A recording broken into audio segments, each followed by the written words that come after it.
Hey, I'm Jeff Pospisil with the 10-Minute Treasure with practical advice for improving your church's financial future. In this video, what I want to talk about is how do you pay your pastor? You might think that's just a simple thing.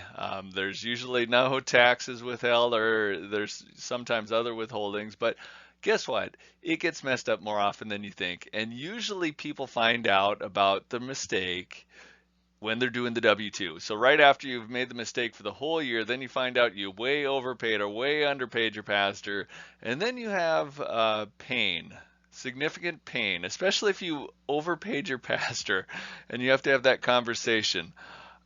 I want this video to help you avoid that conversation and that ordeal. And I just had one this year, so I mean, this is not hypothetical, this happens.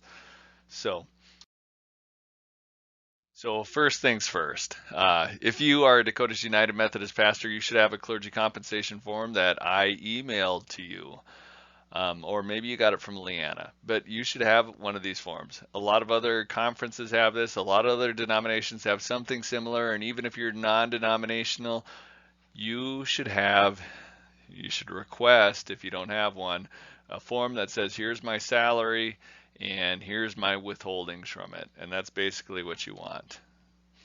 This is a fake one for me, Sandy Bush from Wishick. So if you want to plant a church in Wishick, because we need one, but we don't actually have one there.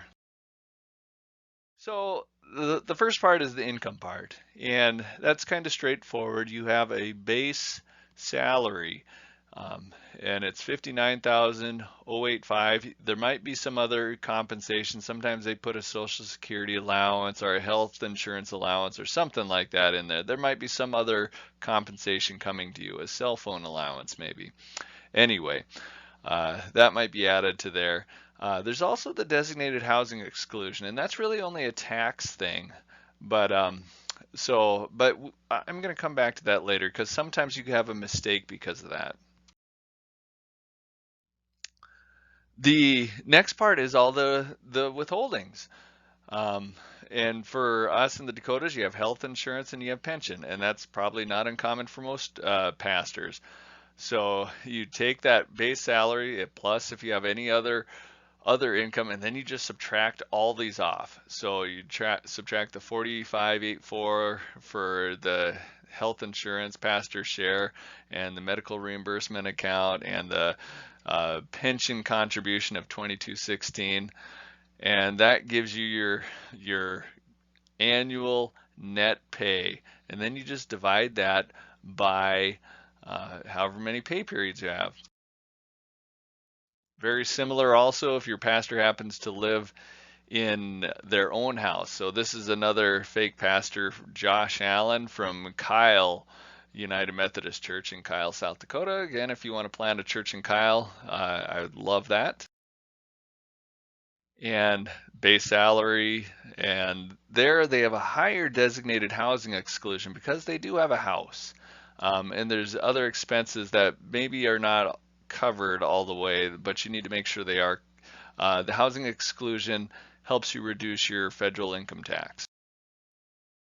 Again, you have so you take your salary plus other minus all these other ones, and the the one difference is if they have their own, you might have a cash housing allowance. So that is actually added on. The designated housing exclusion is not added on, but the cash housing allowance is added on. So you add your base salary, other compensation, add on your cash housing allowance, and then subtract everything off. You know, I knew that some people might get confused on this, or it's just easy. I like spreadsheets. I'll just tell you that. So I made a spreadsheet, and you can find it on dakotasumc.org under finance, and I put it under legal resources. I didn't know where else to put it, but I have a lot of other resources out there. Probably could have fit under finance administrative, but I put it under legal. And it's near the bottom. There's this pastor payroll worksheet. There's the PDF one, which is it's good, but and here it is. Zoom in a little bit, and you can see I coded it all to match the compensation sheet. But I like the Excel one, and I zoomed it in so you could see it easily. And so you just go, if we grabbed Sandy Bush's clergy compensation form, we can just take those lines there, section 1, line D, housing exclusion, $5,000. Go ahead and put in the base salary of 59,085, no other compensation, no cash housing allowance either. And then we put in the health insurance piece, 4584, 2700 for the medical reimbursement account, nothing for dependent care. And then we have 2216 for the before tax.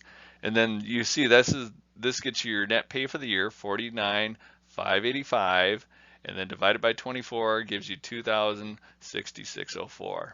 So again, this is just doing the math for you. Nothing magical about it. Part of the bonus of this spreadsheet too is it does help you with your tax reporting. So, and you can change that total paychecks per year to 12 if you pay monthly, or 26 if you pay biweekly. So, okay. Why don't we go ahead and do this also for Pastor Josh Allen, the one with the parsonage, so, or with a house. So that cash housing exclusion was 20,000. The base salary was 60,320. No other compensation, but we did have a $20,000 cash housing allowance. So let's put that in. And then we also have to adjust the HealthFlex pastor share to the correct amount.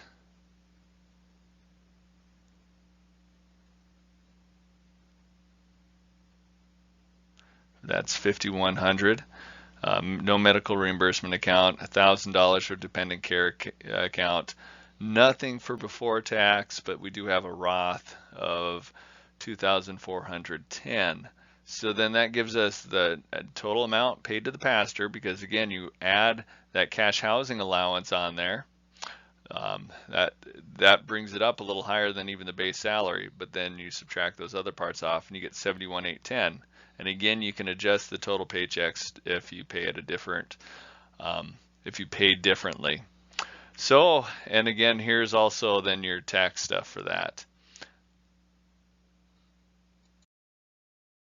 Right. Well, here's the warning, because you might find yourself in a situation where it's like, well, crap, how did I get here? And what do I do? And I'm going to try to warn you about those specific situations that maybe you think you got it all right and all perfect, but you might run. First one is, if you're using accounting software, if you're using some kind of payroll, you really got to watch that designated housing exclusion. And this was the issue that I ran into earlier this year, is they entered in the base salary, and then they entered in the designated housing exclusion, and the designated housing exclusion was added onto the base salary. So it was treated like a cash housing allowance. I think QuickBooks, Intuit, Payroll does that like this. There, maybe Church Windows, that was the issue with this one. But it adds it on. So when you run your first payroll, double check the amount. Use that spreadsheet. See what what it should be. Verify that, because you may have to subtract.